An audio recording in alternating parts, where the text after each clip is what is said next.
fractions. Students, now let us understand what is meant by mixed fractions. एक whole number म्हणजे पूर्ण number and fractions मिळून mixed fraction तयार होतो. Now let us solve one example and understand in detail about mixed fractions.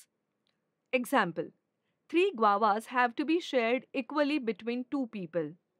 We can do this in 2 ways. Method 1. हे 3 guavasचे 2 equal parts केले.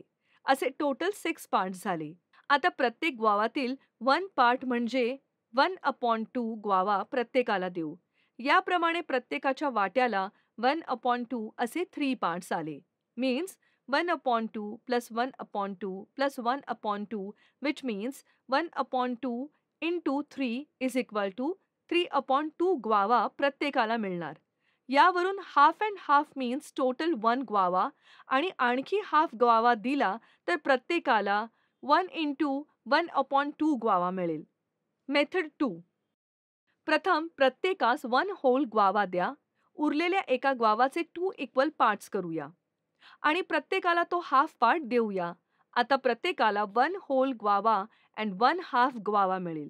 म्हणजेच 1 into 1/2 एवढा पार्ट प्रत्येकाला मिळेल. A fraction like 1 into 1/2 is called a mixed fraction. यामध्ये एक hole number आणि एक फ्रॅक्शन असतो. We read this as 1.5.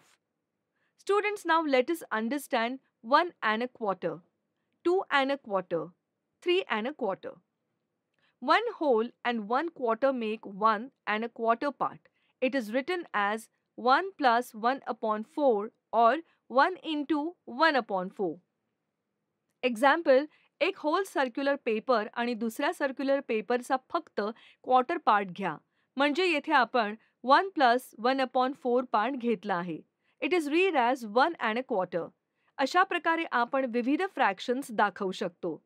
For example, 4 whole parts and 1 quarter makes 4 plus 1/4 and reads 4.25.